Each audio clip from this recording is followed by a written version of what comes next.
Hello friends, welcome to my channel. Friends, last video में हमने आपको angle of deviation normal incidence के बारे में बताया था।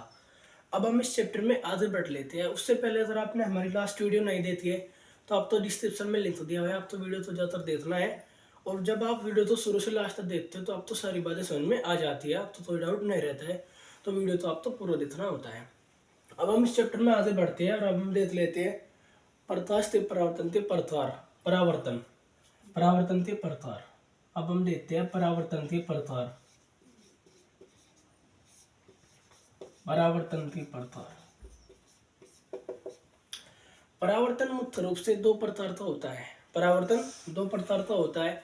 या तो परावर्तन समतल चिकनी सतह से होता है या परावर्तन खुरदरी सतह से होता है। तो परावर्तन दो तरह से हो सकता है। तो परावर्तन के प्रकार। परावर्तन दो प्रकार का होता है। परावर्तन दो प्रकार का होता है। नंबर 1, नियमित परावर्तन। नियमित परावर्तन। नंबर 2, अनियमित परावर्तन। अनियमित परावर्तन। ये जो नियमित परावर्तन होता है ना, ये बिल्कुल समतल चिकनी सतह से होता है। नियमित परावर्तन बिल्कुल समतल चिकनी सतह से होता है। मान लीजिए हमारे पास कोई बिल्कुल समतल चिकनी सतह है, जैसे कि मिरर। प्लेन मिरर बिल्कुल समतल होता है, चिकना सतह होता है। तो ये बिल्कुल समतल चिकनी सतह है। तो नियमित परावर्तन बिल्कुल चिकनी सतह से होता है। चिकनी सतह। चिकनी सतह से होता है। जैसे चिकनी सतह में मिरर हो गया, क्योंकि मिरर से ज्यादा परावर्तन होता है प्रकाश का। मिरर अर्थात दर्पण। तो इस नियमित परावर्तन की क्या खास बात होती है? जितने भी प्रकाश नियमित परावर्तन में आती है, मान लीजिए तो समतल चिकनी सतह है, इस पर कोई प्रकाश आ रही है, तो नियमित परावर्तन है सभी प्रकाश किरण समांतर आती है और दर्पण से टकराने के पश्चात समांतर ही वापस जाती है। ऐसे दोनों किरण वापस चली जाएगी। तो नियमित परावर्तन की क्या विशेषता होती है? नियमित परावर्तन से जितने भी प्रकाश किरण सतह पर आती है समांतर आती है और टकराने के बाद भी समांतर वापस जाती है।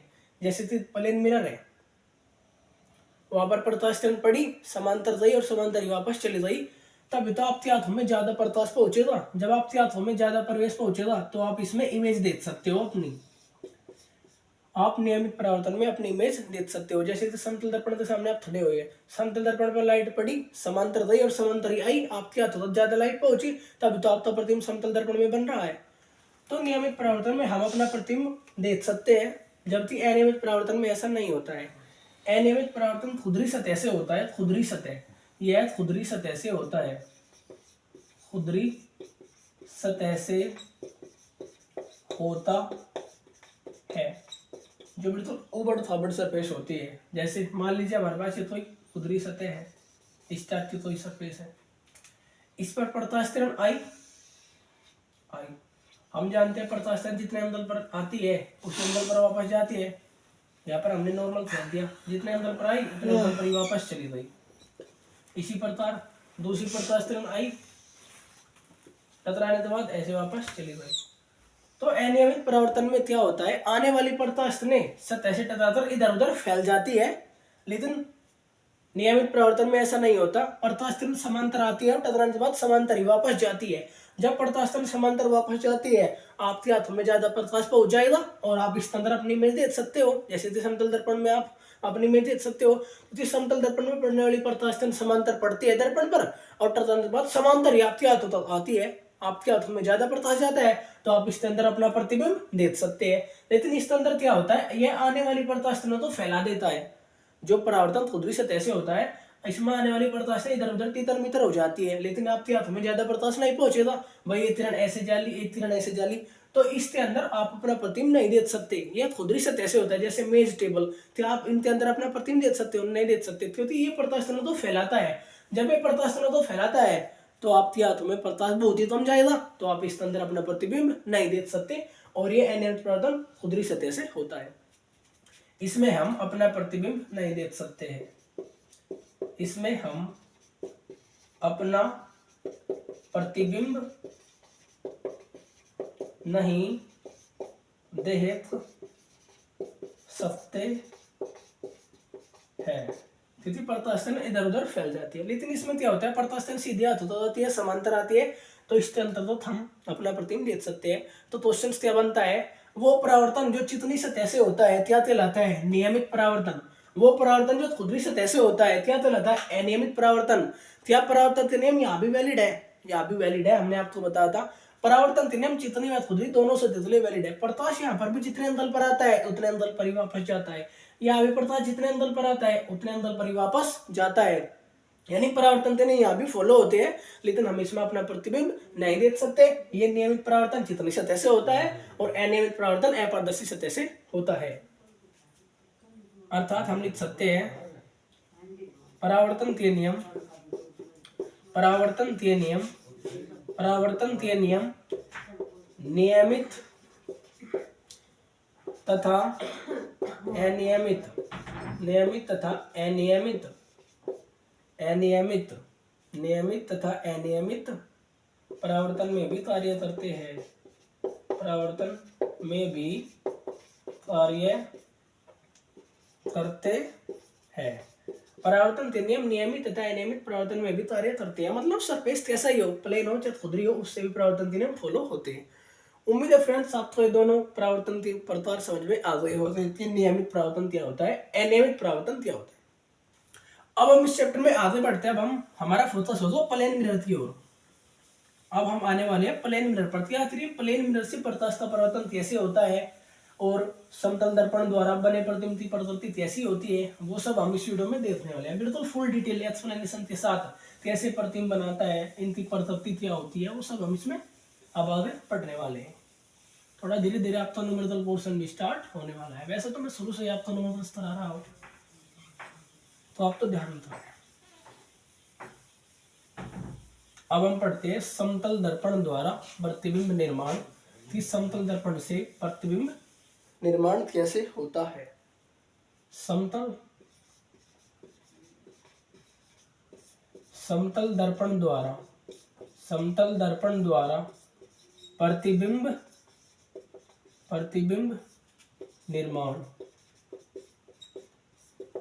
इस समतल दर्पण होता क्या है, हमारे घरों में जो दर्पण यूज होता है वो प्लेन मिरर होता है, बाथरूम मिरर जिसके सामने आप ब्रश करते हो वो सब प्लेन मिरर होता है। तो समतल दर्पण से बाथरूम मिरर देखा जाता है जो हमारे घरों में यूज होता है। तो अब हम देख लेते हैं समतल दर्पण द्वारा प्रतिबिंब निर्माण। मान लीजिए हमारे पास तो ये प्लेन सतह है, समतल दर्पण है, इस पर हमने silver polish plus red paint किया हुआ है, silver polish plus red paint. मान लीजिए इसके सामने एक वस्तु रखी हुई है ए बी, इस वस्तु का नाम दे दिया मैंने ए बी, और हमें इस वस्तु का इस समतल दर्पण में प्रतिबिंब बनाना है। सबसे पहले ए के लिए मैं समतल दर्पण पर एक अभिलंब डाल देता हूँ। अभिलंब, अभिलंब क्या होता है, वो लाइन जो दर्पण से 90 डिग्री का अंतल बनाती है, अभिलंब कहलाती है। सबसे पहले मैंने ए बिंदु के लिए समतल दर्पण पर अभिलंब डाल दिया। इसी प्रकार मैं बी बिंदु के लिए भी समतल दर्पण पर अभिलंब डाल देता हूँ। यदि मैं एक प्रकाश स्थल इस अभिलंब पर गुजारूं तो आप सभी जानते हैं प्रकाश स्थल जितने भी अभिलंब पर आती है दर्पण से टकराने के पश्चात वापस उसी मार्ग पर परावर्तित हो जाती है। इसी प्रकार मैं बिंदु बी के लिए प्रकाश स्थल दर्पण पर अभिलंब गुजार देता हूँ, तो जितने भी प्रकाश स्थल समतल दर्पण पर अभिलंबत पड़ती है तो वह परावर्तन के पश्चात उसी मार्ग पर वापस परावर्तित हो जाती है। अब एक प्रकाश स्थल में दर्पण पर किसी एंगल पर डाल देता हूँ, मान लीजिए किसी एंगल पर आई है 30 डिग्री पर आई, तो हम सभी जानते हैं जितने प्रकाश जितने डिग्री एंगल पर आता है उतने डिग्री एंगल पर ही वापस जाता है, तो इस तरह से परावर्तन हो जाएगा, ये ऐसे वापस चली जाएगी। इसी प्रकार मैं बिंदु बी के लिए भी कोई प्रकाश स्थल किसी एंगल पर दर्पण परावर्तित करा देता हूँ, ये किसी एंगल पर आई और टकराने के बाद वापस परावर्तित उसी एंगल पर वापस चली जाएगी। अब हम देख रहे हैं दोनों प्रकाश कहीं नहीं मिल रही है, आगे चलते रही फैलती जाएगी, लेकिन आगे तो कहीं और नहीं मिलेगी। जब मैंने तो पीछे की ओर बढ़ाता हूँ, ये प्रकाश ऐसे जा रही थी वापस, इसको मैंने पीछे की ओर बढ़ाया। इसी प्रकार ये जो किरण थी पीछे की ओर जा रही थी, ऐसे जा रही थी, इसे भी मैंने पीछे की ओर बढ़ाया। तो हम देख रहे हैं ए बिंदु था प्रतिबिंब ए बिंदु पर ही बना है और ऊपर बना है, तो बिल्कुल सीधा है। इसी प्रकार बी के लिए भी ये प्रत्यास्थान ऐसे जा रही थी, इसको मैंने आगे की ओर बढ़ाया, ये यहाँ पर आ गई। ये भी इधर ऐसे जा रही थी, इसको मैंने पीछे की ओर बढ़ाया, क्योंकि आगे तो ये तो ही नहीं मिलेगी, तो हम मान लेते हैं कि ये पीछे बढ़ाना पड़ेगा ना, तभी ये मिलेगी। तो बिंदु बी, बी का प्रतिबिंब बिंदु बी पर भी बन रहा है, ए का प्रतिबिंब भी ऊपर ही बन रहा है। ए भी इधर ऊपर था, उधर भी ए ऊपर ही है। बी भी इधर नीचे था, इधर भी नीचे ही है। मतलब वस्तु तो बिल्कुल सीधा प्रतिबिंब बना। ए की इमेज ए पर ही बनी, ऊपर ही बनी, बी की इमेज नीचे बनी। तो हम कह सकते हैं समतल दर्पण वस्तु का बिल्कुल सीधा प्रतिबिंब बनाता है। जितनी दूरी पर समतल दर्पण से आप वस्तु रखते हो, उतनी दूरी पर ही प्रतिबिंब बनता है। मान लीजिए वस्तु x दूरी पर रखी हुई है, x मीटर की दूरी पर, तो इसके अंदर आपका प्रतिबिंब भी x मीटर की दूरी पर ही बनेगा, क्योंकि इसके समतल दर्पण द्वारा बने प्रतिबिंब की क्या खासियत होती है, आप इसके सामने जितनी दूरी पर खड़े होते हो, उतनी ही दूरी पर इसके अंदर आपका प्रतिबिंब बनता है, और जितनी ऊंचाई की आप वस्तु रखते हो, उतनी ऊंचाई का बनता है। और जो प्रतिबिंब दर्पण में दर्पण से पीछे बनते हैं, उन्हें बोलते हैं आभासी, क्योंकि प्रत्यास्थान वास्तव में नहीं मिल रही थी, इधर जा रही थी, फैलती जा रही थी। जब हमने पीछे की ओर मिला तो यहाँ पर मिल रही है, तो ऐसा मान लेते हैं कि ये प्रतिबिंब आभासी बनेगा। जब आप दर्पण के सामने जाते हो, तब भी आपका प्रतिबिंब दिखाई देता है, अदरवाइज नहीं दिखाई देता, क्योंकि इसका हमें आभास होता है, यह आभासी प्रतिबिंब होता है। तो अब हम देख लेते हैं समतल दर्पण द्वारा बने प्रतिबिंब की प्रकृति। समतल दर्पण द्वारा बने प्रतिबिंब की प्रकृति।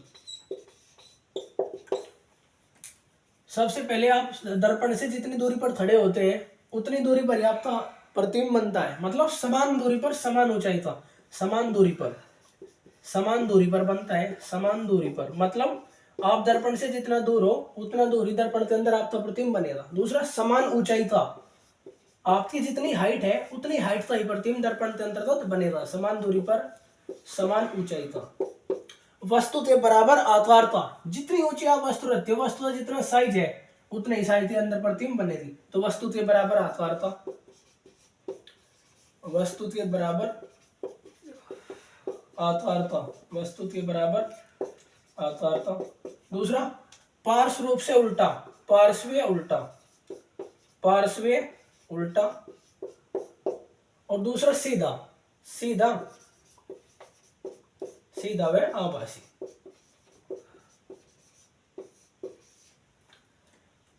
अब पार्श्व उल्टा का क्या मतलब है? जब आप दर्पण में अपना दायां हाथ उठाते हो, तो आपको बायां हाथ उठता दिखाई देता है, इसे हम पार्श्व उल्टा बोलते हैं। आपने देखा भी होगा, जब आप दर्पण में कोई अपना दायां हाथ उठा रहे हो तो आपको बायां दिखाई देता है, अब जब बायां उठाते हो तो दायां दिखाई देता है। ये जो परिवर्तन होता है, इसे पार्श्व उल्टा बोला जाता है। तो ये सभी समतल दर्पण द्वारा बने प्रतिबिंब की प्रकृति है। समान दूरी पर समान ऊंचाई थी, वस्तु के बराबर आकार था, पार्श्व उल्टा, सीधी तथा आभासी। ये आपको याद रखना है, इससे न्यूमेरिकल्स बनते हैं। उम्मीद है फ्रेंड्स आपको ये वीडियो पसंद आई होगी। नेक्स्ट वीडियो में हम इससे आगे बात करेंगे। तब तक के लिए आप हमारे चैनल पर नए हो तो चैनल को सब्सक्राइब करें। Thanks for watching me.